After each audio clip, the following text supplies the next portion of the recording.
14D 1 ਤੋਂ ਲੈ ਕੇ 10 ਤੱਕ ਇੱਥੇ ਆਪਾਂ ਕਰਵਾਤੇ ਸੀ ਕੱਲ। 11 ਤੋਂ ਲੈ ਕੇ 20 ਤੱਕ ਤੁਹਾਨੂੰ ਹੋਮਵਰਕ ਦਿੱਤਾ ਗਿਆ ਸੀ, ਪਰ ਮੈਂ 16ਵੇਂ ਤੋਂ ਕਰਵਾ ਰਿਹਾ। ਠੀਕ ਹੈ, 16ਵੇਂ ਤੋਂ 16ਵਾਂ ਕੁਐਸਚਨ ਕੀ ਡਾਇਗਰਾਮ ਤੁਹਾਡੇ ਸਾਹਮਣੇ ਆ। ਕੀ ਕਹਿੰਦਾ right down the points A B and C। Right down the points A B। ਇਹ ਤਾਂ ਹੁਣ ਦੇਖਣ ਸਾਰ ਹੀ ਪਤਾ ਲੱਗ ਰਿਹਾ ਇਹ ਕੀ ਹੈ, ਮੈਂ ਜਿਹਨੂੰ ਪੁੱਛੂੰਗਾ ਉਹੀ ਬੋਲੂਗਾ। ਸ਼ਾਬਾਸ਼। A ਪੁਆਇੰਟ ਕੀ ਹੈ ਬੱਲਿਆ 2,3। ਇਹ ਜਿਹੜਾ 2 ਹੈ ਉਹ x ਐਕਸਿਸ ਤੇ ਹੈ, 3 y ਐਕਸਿਸ ਤੇ ਹੈ। ਪਹਿਲਾਂ x ਲਿਖਣੀ ਹੁੰਦੀ ਹੈ ਫਿਰ y। ਇਸੇ ਤਰੀਕੇ ਨਾਲ ਜਿਹੜਾ B ਹੈ ਉਹ ਹੈਗਾ -1,2। ਜਿਹੜਾ C ਹੈ ਉਹ ਹੈਗਾ 3, ਦੱਸੋ 3 ਕੀ ਹੈ? C ਤਾਂ ਹੈ ਹੀ ਇਕੱਲੀ x ਐਕਸਿਸ ਤੇ, ਤਾਂ ਫਿਰ y ਕਿੰਨੀ ਹੋਗੀ ਇਹਦੇ ਚ? 0। 3,0। ਹੁਣ ਪੁੱਛਦਾ ਕੀ ਹੈ, ਕਹਿੰਦਾ ਤੁਸੀਂ ਕੋਆਰਡੀਨੇਟਸ ਹਾਂ ਆਪਾਂ ਲਿਖਤੇ। ਉਸ ਤੋਂ ਬਾਅਦ ਕੀ ਕਹਿੰਦਾ, ਕਹਿੰਦਾ ਇਕੁਏਸ਼ਨ ਆਫ ਦੀ ਲਾਈਨ ਲੱਭੋ ਜਿਹੜੀ A ਦੇ ਵਿੱਚ ਦੀ ਟੱਪਦੀ ਹੈ ਤੇ BC ਦੇ ਪੈਰਲਲ ਹੈ। ਜਿਹੜੀ BC ਦੇ ਪੈਰਲਲ ਹੈ। ਪਹਿਲਾਂ ਨਾ BC ਦੇ ਪੈਰਲਲ ਦੀ ਜੇ ਆਪਾਂ ਸਲੋਪ ਕੱਢਣੀ ਹੈ ਤਾਂ ਪਹਿਲਾਂ ਫਿਰ BC ਦੀ ਸਲੋਪ ਕੱਢੋ। ਆ B ਹੈ, ਆ C ਹੈ, ਆ y2 ਹੈ, ਆ y1 ਹੈ।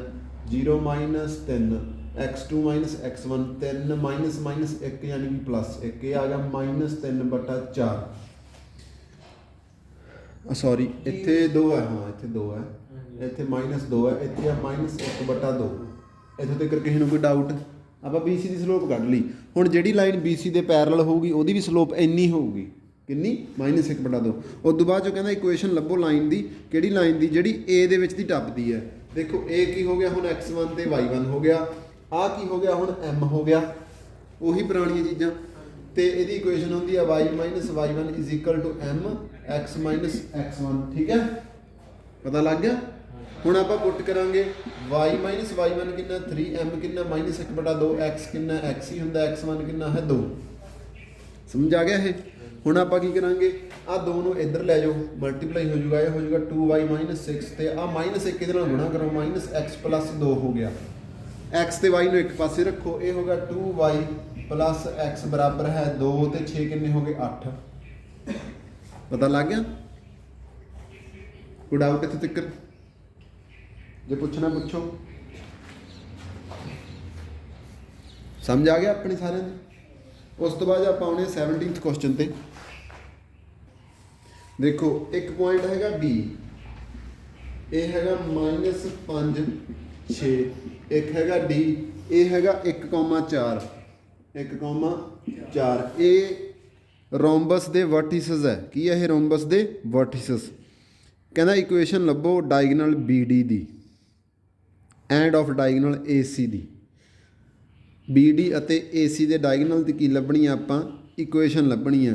ਸਾਰਿਆਂ ਨਾਲੋਂ ਪਹਿਲਾਂ ਆਪਾਂ ਕੀ ਕਰਾਂਗੇ, ਮੰਨ ਲਓ ਆ ਰੋਮਬਸ ਹੈ। ਰੋਮਬਸ ਟੇਢਾ ਜਿਹਾ ਹੁੰਦਾ, ਟੇਢਾ ਸਕੁਅਰ ਹੁੰਦਾ ਹੈ। ਇਹ ਆਹ ਚੀਜ਼ ਹੈ। ਠੀਕ ਹੈ, ਵੀ ਆਹ ਮੰਨ ਲਓ ਆਪਣੇ ਕੋਲੇ ਰੋਮਬਸ ਹੈ। ਠੀਕ ਹੈ, ਤੇ B ਆਪਾਂ ਨੂੰ ਪਤਾ ਹੈ -5,6 ਹੈ। D ਆਪਾਂ ਨੂੰ ਪਤਾ 1,4 ਹੈ। ਆਹ ਡਾਇਗਨਲ ਹੈ, ਆਹ ਵੀ ਇੱਕ ਡਾਇਗਨਲ ਹੈ। ਆਪਾਂ ਮੰਨਦੇ ਹਾਂ ਵੀ ਜਿਹੜਾ ਆਹ ਪੁਆਇੰਟ ਹੈ ਇਹਨੂੰ ਕੋਈ ਵੀ ਪੁਆਇੰਟ ਮਿਡ ਪੁਆਇੰਟ ਹੈ ਇਹ। ਠੀਕ ਹੈ, ਮਿਡ ਪੁਆਇੰਟ ਜਾਂ ਮੰਨ ਲਓ ਇਹਨੂੰ। ਇਹਦੀ ਵੈਲਿਊ ਕਿਵੇਂ ਕੱਢੋਗੇ? ਸਿੰਪਲ ਹੈ, ਇਹ ਵਿਚਾਲੇ ਹੁੰਦਾ ਹੈ। ਇਹ ਵਿਚਾਲੇ ਹੈ ਭਾਈ। ਇਹਦੇ ਦੇਖੋ ਆ BD ਲਾਈਨ ਦੇ ਵਿਚਾਲੇ, ਦੇ ਵਿਚਾਲੇ ਮਤਲਬ mid point formula. Mid point formula ਲਾਓ x1 + x2 -5 + 1/2 y1 + y2 6 + 4/2। ਇਹ ਆ ਗਿਆ -2,5 ਆ ਗਿਆ।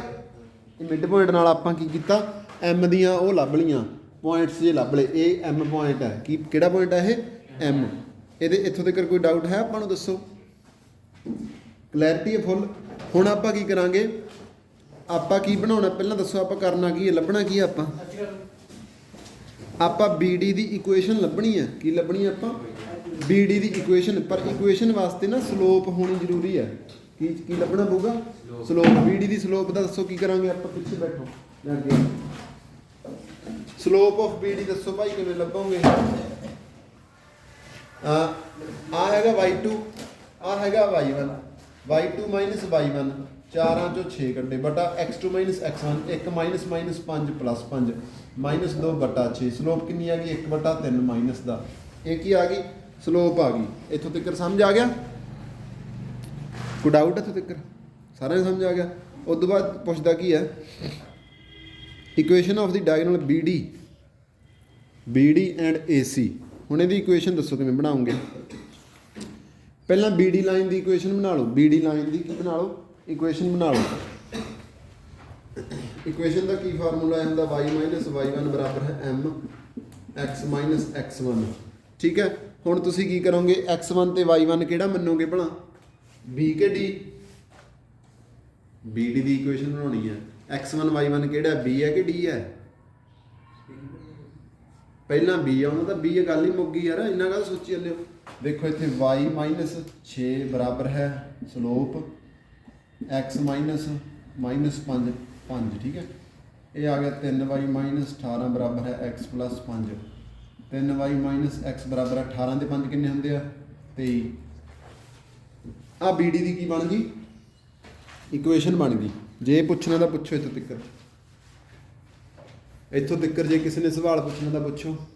ਆਪਾਂ BD ਦੀ ਕੀ ਬਣਾਉਣੀ ਸੀ? ਇਕੁਏਸ਼ਨ ਬਣਾਉਣੀ ਸੀ। ਇਕੁਏਸ਼ਨ 'ਚ ਵਰਤਿਆ ਜਾਂਦਾ ਇਕੱਲਾ y1 ਤੇ x1। y1 ਆ ਸੀ, x1 ਆ ਸੀ, ਕਿਉਂਕਿ ਆਹ ਤਾਂ x2 y2 ਹੈ ਨਾ। ਆਪਾਂ ਇਕੁਏਸ਼ਨ ਦੇ ਵਿੱਚ ਪੁੱਟ ਕਰਤਾ, ਸਲੋਪ ਆਪਣੀ ਆ ਗਈ ਸੀ। ਆਪਣੀ ਆ ਇਕੁਏਸ਼ਨ ਬਣ ਗਈ ਕਾਹਦੀ? BD ਦੀ। ਹੁਣ ਆਪਾਂ ਸਲੋਪ ਕੀ ਇਕੁਏਸ਼ਨ ਕਿਹਦੀ ਬਣਾਉਣੀ ਹੈ ਬੱਲਿਆ? ਹੁਣ ਆਪਾਂ ਬਣਾਉਣੀ ਹੈ AC ਦੀ। ਇਹਨੇ ਦੋਨਾਂ ਲਾਈਨਾਂ ਦੀ ਪੁੱਛੀ ਹੈ ਨਾ ਇਕੁਏਸ਼ਨ। ਹੁਣ AC ਦੀ ਸਲੋਪ ਵਾਸਤੇ AC ਦੀ ਕੀ ਹੋਣੀ ਚਾਹੀਦੀ ਹੈ? AC ਦੀ ਇਕੁਏਸ਼ਨ ਵਾਸਤੇ AC ਦਾ ਕੀ ਪਤਾ ਹੋਣਾ ਚਾਹੀਦਾ? ਸਲੋਪ। AC ਦੀ ਸਲੋਪ ਕਿੰਨੀ ਆਊਗੀ ਦੱਸੋ?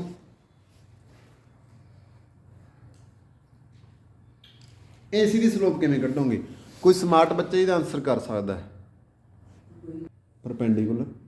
ਤੇ ਆਪਾਂ ਉਦੋਂ ਪੜ੍ਹਿਆ ਸੀ ਜੇ ਸਲੋਪ ਤੁਸੀਂ ਪਰਪੈਂਡੀਕੂਲਰ ਕਰਨੀ ਹੈ ਤਾਂ ਇਹਦਾ ਰੈਸੀਪ੍ਰੋਕਲ ਕਰਕੇ ਨਿਸ਼ਾਨ ਉਲਟਾ ਦਿਆ ਕਰੋ। ਤਾਂ AC ਦੀ ਸਲੋਪ ਕਿੰਨੀ ਆ ਗਈ? ਇਕੱਲਾ 3 ਆ ਗਿਆ। ਕਿੰਨਾ ਆ ਗਿਆ? ਇਹ ਪਤਾ ਲੱਗ ਗਿਆ ਸਾਰਿਆਂ ਨੂੰ? ਤੇ AC ਦੀ ਇਕੁਏਸ਼ਨ ਕਿਵੇਂ ਬਣਾਓਗੇ? x1 ਤੇ y1 ਕਿਹਨੂੰ ਮੰਨੋਗੇ ਦੱਸੋ? x1 ਤੇ y1 ਕਿਹਨੂੰ? ਕੋਈ ਕਿਨਾਰੇ ਵਾਲਾ ਪੁਆਇੰਟ ਨਹੀਂ ਚਾਹੀਦਾ। ਜ਼ਰੂਰੀ ਨਹੀਂ ਵੀ ਆਹ ਹੋਵੇ ਆਹ ਹੋਵੇ, ਕਹਿੰਦਾ ਲਾਈਨ ਤੇ ਕਿਤੇ ਵੀ ਪੁਆਇੰਟ ਹੋਵੇ ਨਾ ਬਸ ਉਹਨੂੰ ਵਰਤ ਲਿਆ ਕਰੋ। ਤੇ ਲਾਈਨ ਤੇ ਕਿਤੇ ਵੀ ਪੁਆਇੰਟ ਹੈਗਾ, ਕਿੱਥੇ ਹੈਗਾ? ਵਿਚਾਲੇ ਹੈਗਾ ਨਾ। ਆਪਾਂ ਕੱਢਿਆ ਸੀ, ਕਿੰਨਾ ਕੱਢਿਆ ਸੀ? ਆਹ ਇਹ x1 ਹੋ ਗਿਆ, ਆਹ y1 ਹੋ ਗਿਆ, ਆਹ m ਹੋ ਗਿਆ। ਇਕੁਏਸ਼ਨ ਬਣਾਓ ਛੇਤੀ। ਇੱਥੇ ਆਪਾਂ ਲਿਖ ਦਿੰਦੇ ਸਿੱਧੀ ਇਕੁਏਸ਼ਨ ਬਣਾ ਰਹੇ ਮੈਂ। y ਮਾਈਨਸ y1 ਕਿੰਨਾ ਹੈ? 5। ਸਲੋਪ ਕਿੰਨੀ ਹੈ? 3। x ਮਾਈਨਸ x1 ਕਿੰਨਾ ਹੈ? -2। ਇਹ ਪਲੱਸ ਦਾ ਹੋ ਗਿਆ। ਇਹਦੋਂ ਅੱਗੇ ਤੁਸੀਂ ਇਹਨੂੰ ਸੋਲਵ ਕਰ ਲਿਓ। ਇਹ AC ਦੀ ਇਕੁਏਸ਼ਨ ਹੈ, ਇਕੁਏਸ਼ਨ ਆਫ AC। ਕਹਿੰਦਾ A ਤਾਂ ਹੈਗਾ 7 -2 ਤੇ B ਹੈਗਾ -1 -6। ਇਹ ਸਕੁਏਅਰ ਦੇ ਵਰਟੀਸਸ ਹੈ। ਕਹਿੰਦਾ ਤੁਸੀਂ ਇਕੁਏਸ਼ਨ ਲੱਭਣੀ ਹੈ ਡਾਇਗੋਨਲ BD ਦੀ ਅਤੇ AC ਦੀ।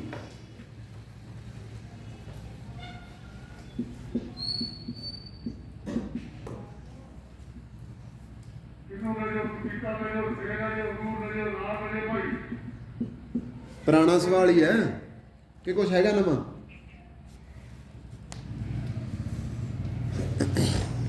ਕਰੋ ਇਹਨੂੰ ਤਾਂ ਫਿਰ ਗੱਲ ਬਣਨੀ ਨਹੀਂ ਨਾ। ਆ ਨਹੀਂ ਹੈਗਾ ਇਹ ਆਹ ਪੁਆਇੰਟ ਹੈ। ਪਤਾ ਲੱਗ ਗਿਆ? ਪਹਿਲਾਂ ਮੈਂ B ਦਾ ਲਿਖਤਾ ਸੀ, ਇਹ C ਹੈ। C ਇੱਥੇ A ਦਿੱਤਾ ਤੇ C ਦਿੱਤਾ, A ਦਿੱਤਾ ਤੇ C ਦਿੱਤਾ। ਆਪਾਂ ਕੀ ਕਰਾਂਗੇ? ਉਹੀ ਕੁਛ ਕਰਾਂਗੇ। ਦੇਖੋ ਆਜੋ ਮਾੜਾ ਸਮਝ ਲਓ। ਮਿਡ ਪੁਆਇੰਟ ਕੱਢ ਦਾਂਗੇ ਆਪਾਂ, ਮਿਡ ਪੁਆਇੰਟ ਕੱਢ ਲਾਂਗੇ ਤੇ AC ਦੀ ਸਲੋਪ ਕੱਢ ਲਾਂਗੇ, ਫਿਰ BD ਦੀ ਕੱਢ ਲਾਂਗੇ। ਪਹਿਲਾਂ BD 'ਚ ਆਪਾਂ ਮਿਡ ਪੁਆਇੰਟ ਨੂੰ ਵਰਤਾਂਗੇ, AC 'ਚ ਆਪਾਂ A ਨੂੰ ਵਰਤਾਂਗੇ ਇਕੁਏਸ਼ਨ ਵਾਸਤੇ। ਛੇਤੀ ਕਰੋ, ਦੇਖਾਂਗੇ ਕੌਣ ਕਰਦਾ ਪਹਿਲਾਂ। ਸਪੀਡ ਟੈਸਟ ਦੋਨੇ ਕਰੋ।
ਆਹੀ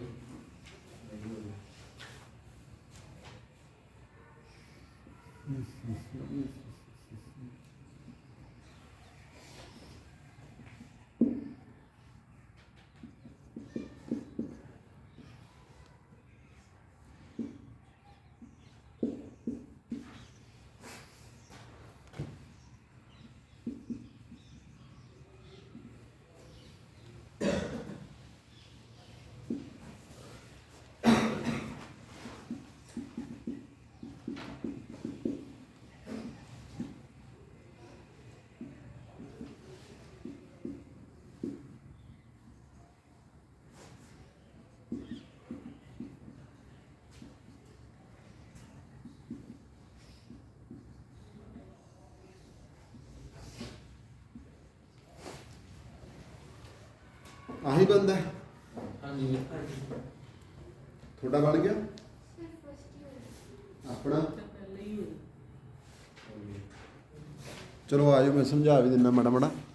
ਦੇਖੋ AC ਦੀ ਸਲੋਪ AC ਦੀ ਇਕੁਏਸ਼ਨ ਤੁਸੀਂ ਬਣਾਉਣੀ ਹੋਊਗੀ।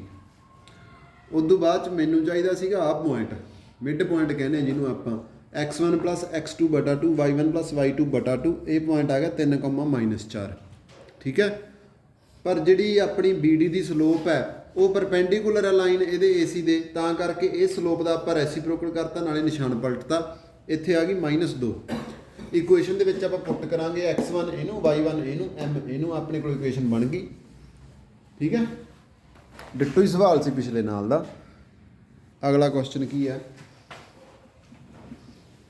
A B ਅਤੇ C ਇੱਕ ਟ੍ਰਾਇੰਗਲ ਦੇ ਵਰਟਿਸਿਸ ਹੈ। ਇੱਕ -5, B ਹੈਗਾ 2 2, C ਹੈਗਾ -2, 4। ਪਹਿਲਾਂ ਕਹਿੰਦਾ ਮੀਡੀਅਨ ਲੱਭੋ। Equation equation of median through point A ਜਿਹੜਾ A ਵਿੱਚ ਦੀ ਟੱਪਦਾ। ਫਿਰ altitude of triangle through B, altitude of triangle through B। ਠੀਕ ਹੈ। ਇਹ ਦੋ ਪਾਰਟ ਕਰੋ ਛੇਤੀ।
ਵਧੀਆ ਸਵਾਲ ਆ, ਸਾਰਾ ਕੁਝ ਹੀ ਆ ਗਿਆ ਇਹਦੇ ਤਾਂ।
ਕਰੋ ਛੇਤੀ।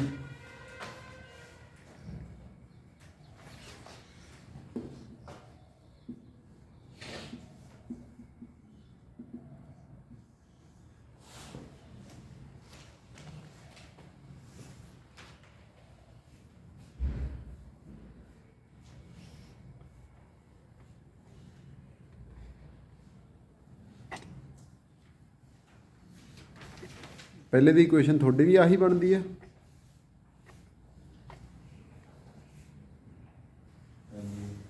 ਹਾਂਜੀ। ਜੇ ਨਾ ਬਣੇ ਤਾਂ ਇੱਥੋਂ ਦੇਖ ਲਿਓ, ਠੀਕ ਹੈ। ਕੁਝ ਵੀ ਨਹੀਂ ਕੀਤਾ ਆਪਾਂ ਪਹਿਲਾਂ ਪਤਾ ਕੀ ਕਰਿਆ, ਦੇਖੋ ਪਹਿਲਾਂ ਸਮਝ ਲਓ ਆਹ ਡੀ ਪੁਆਇੰਟ ਆਪਾਂ ਨੂੰ ਚਾਹੀਦਾ ਹੈ, ਕਿਉਂਕਿ ਉਹਨੇ ਆਖਿਆ ਮੀਡੀਅਨ ਦੀ ਤੁਸੀਂ ਇਕੁਏਸ਼ਨ ਲੱਭਣੀ। ਮੀਡੀਅਨ ਮਤਲਬ ਵਿਚਾਲੇ ਜਾਂਦੀ ਹੈ ਲਾਈਨ, ਏ ਵੇਚਦੀ ਆ ਡੀ ਆ, x1 + x2 ਬਟਾ 2, y1 + y2 ਬਟਾ 2, x1 ਤੇ y1 ਇਹ ਕੀ ਚੀਜ਼ਾਂ, ਇਹ ਕਿੱਥੇ ਆ? ਇਹ ਆਪਾਂ b ਤੇ c ਦਾ ਮਿਡ ਪੁਆਇੰਟ ਕੱਢਿਆ ਆਪਾਂ, ਠੀਕ ਹੈ। ਇਹ ਆ ਗਿਆ 0,3, ਇਹ ਕਿੰਨਾ ਆ ਗਿਆ 0,3। ਹੁਣ ਆਪਾਂ ਇਹਨੂੰ ਮੰਨਾਂਗੇ x1, ਇਹਨੂੰ ਮੰਨਾਂਗੇ ਆਪਾਂ y1, ਤੇ ਸਲੋਪ ਕੱਢਣ ਵਾਸਤੇ ਆਪਾਂ ਕੀ ਕਰਾਂਗੇ ਕਾਕਾ ਜੀ? ਦੇਖੋ ਆਪਾਂ ਇਹਦੀਆਂ ਪਹਿਲਾਂ ਇੱਥੇ ਲਿਖਦੇ ਹਾਂ, ਮਾੜਾ ਸਟੈਪ ਬਾਏ ਸਟੈਪ ਆਓ, ਕਾਲ ਨਾ ਕਰੋ ਜਮਾਂ ਵੀ। ਹੁਣ ਮੈਨੂੰ ਕੀ ਚਾਹੀਦੀ ਹੈ? ਇਕੁਏਸ਼ਨ ਚਾਹੀਦੀ ਹੈ, ਪਰ ਇਕੁਏਸ਼ਨ ਵਾਸਤੇ ਮੈਨੂੰ ਇਸ ਲਾਈਨ ਦੀ ਸਲੋਪ ਚਾਹੀਦੀ ਹੈ। ਹੁਣ ਸਲੋਪ ਵਾਸਤੇ y2 - y1 ਕਰਾਂਗੇ, ਆਹ ਕਰਤਾ ਆਪਾਂ, ਇਹ ਪਲੱਸ ਦਾ ਹੋ ਗਿਆ, ਥੱਲੇ 0 - 1 ਹੋ ਗਿਆ, ਇਹ ਹੋ ਗਿਆ -8 ਸਲੋਪ ਆ ਗਈ। ਉਸ ਤੋਂ ਬਾਅਦ ਆਪਾਂ ਇਹਨੂੰ x1 ਮੰਨਿਆ, ਇਹਨੂੰ y1 ਇੱਥੇ ਪੁੱਟ ਕਰਤਾ, ਇਕੁਏਸ਼ਨ ਬਣ ਗਈ, ਠੀਕ ਹੈ। ਪਤਾ ਲੱਗ ਗਿਆ? ਕਈ ਥਾਵਾਂ ਤੇ x2 y2 ਦਾ ਕੰਮ ਕਰਦਾ, ਕਈ ਥਾਵਾਂ ਤੇ x1 y1 ਦਾ ਕਰਦਾ, ਇਹਦੇ 'ਚ ਨੌਲੇਜ ਜੋ ਕਿਤੇ, ਠੀਕ ਹੈ। ਹੁਣ ਤੁਹਾਡੇ ਕੋਲੇ